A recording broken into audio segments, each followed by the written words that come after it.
টিফিনটি দেখতে যতটা সুন্দর হয়েছে, খেতেও হয়েছে দারুণ সুস্বাদু। একদম নরম, তুলোর মতো সফট, মুখে দিলেই মিলিয়ে যাবে। দেখুন দেখতে কতটা সুন্দর হয়েছে। আসসালামু আলাইকুম, লিলির রান্নাঘরে সবাইকে স্বাগত। আজ আমি মাত্র 2 থেকে 3 মিনিটের মধ্যে সকালের জলখাবার বানিয়ে দেখাবো। আর আশা করছি রেসিপিটি দেখার পর সকলের অনেক ভালো লাগবে। আসুন তাহলে দেখে নেওয়া যাক আজকে সকালের জলখাবার বা টিফিন রেসিপি। তো এর জন্য আমি প্রথমে এখানে 300 গ্রাম ময়দা নিয়েছি একটা বাটির মধ্যে। এবার এর মধ্যে দিয়ে দেব কুচনো পেঁয়াজ, একটা বড় সাইজের পেঁয়াজ মিহি করে কুচিয়ে নিয়েছি। দিয়ে দেব 2টো কাঁচা লঙ্কা কুচি, ঝালটা যে যার পছন্দ মতো দিয়ে নিতে হবে। দিয়ে দেব একটা মিডিয়াম সাইজের টমেটো কুচি। আর এই সমস্ত কিছু আমি খুব মিহি করেই কুচিয়ে নিয়েছি। দিয়ে দেব স্বাদ মতো লবণ, দিয়ে দেব 1 চা চামচ ভাজা মশলা। আর এখানে জিরে, মরিচ, ধনে একসঙ্গে ভেজে গুঁড়ো করে দিয়েছি। দিয়ে দেব 1/2 চা চামচ কাশ্মীরি লাল মির্চ পাউডার, এটা দিলে কালারটা একটু ভালো হবে। ব্যাস, এই কয়েকটা মাত্র উপকরণ। এবার একটু মিশিয়ে নেব। নেওয়ার পর অল্প অল্প জল দেব, জল দিয়ে একটা ব্যাটার বানিয়ে নেব।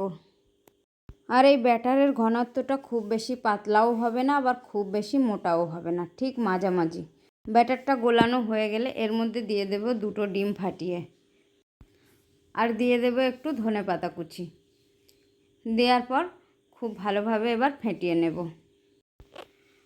তো ব্যাটারটা আমার রেডি করে নেওয়া হয়ে গেছে, আর কনসিস্টেন্সিটা ঠিক এই রকম হয়েছে। তো এবার আমি চুলাতে চলে যাব। চুলাতে একটা প্যান বসিয়ে প্যান গরম হয়ে গেলে খুব সামান্য তেল এভাবে একটু ব্রাশ করে নেব। নেওয়ার পর এখান থেকে এরকম একটা গোল হাতার সাহায্যে 1 হাতা ব্যাটার দিয়ে দেব, দিয়ে একটু ঘুরিয়ে গোল করে দেব। দেওয়ার পর একটুখানি সময় রেখে দেব, একটা সাইড হয়ে আসা পর্যন্ত। তো দেখুন একটা সাইড হয়ে গেছে, এবার উল্টে দেব। আর এই টিফিনগুলো বানাতে খুব বেশি সময় লাগে না, 3 মিনিটের মধ্যে ফুল টিফিনটাই রেডি হয়ে যাবে। তো উল্টে দেওয়ার পর আবারও একটা সাইডে হালকা করে একটু তেল ব্রাশ করে দিয়েছি। এবার উল্টে পাল্টে একটু লালচে করে ভেজে নেব, ব্যাস নিলেই টিফিন রেডি। তো ঠিক এই রকমভাবে ভাজা হয়ে গেলে তুলে নেব। আর ঠিক একই রকমভাবে সমস্ত টিফিনগুলো আমি রেডি করে নিয়েছি। আর এই টিফিনগুলো ভাজার সময় গ্যাসের ফ্লেমটাকে অবশ্যই লো টু মিডিয়ামের মাঝখানে রাখতে হবে।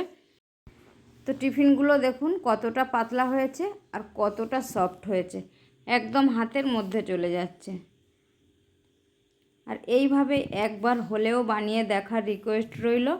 বানিয়ে একবার খেয়ে দেখুন, আশা করছি সকলের খুব ভালো লাগবে। তো এবার একটা একটা করে নিয়ে মাঝখানে কিছুটা করে কিষানের টমেটো সস এভাবে লাগিয়ে দেব। আর সসটা ঠিক এভাবে লাগানো হয়ে গেলে এরকম রোলের মতো করে গুলিয়ে নেব। তো ব্যাস, একটা রোল রেডি হয়ে গেছে।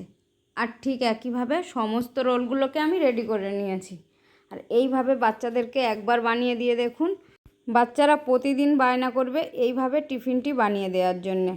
যতটা দেখতে সুন্দর, খেতে অতটাই টেস্টি আর একদম তুলোর মতো সফট। তো বন্ধুরা, আশা করছি আমার রেসিপি সকলের অনেক ভালো লেগেছে। ভালো লাগলে লাইক, কমেন্ট, শেয়ার করবেন। সঙ্গে চ্যানেলটিকে সাবস্ক্রাইব করে আমার পাশে থাকার অনুরোধ রইল। আর যে সকল বন্ধুরা ফেসবুক থেকে দেখছেন তারা অবশ্যই আমার পেজটিকে ফলো দিয়ে রাখবেন। তো আজকের মতো এখানেই বিদায় নিচ্ছি। আবার দেখা হবে অন্য কোনো রেসিপিতে। ততক্ষণ সকলে অনেক ভালো থাকবেন, সুস্থ থাকবেন। আল্লাহ হাফেজ।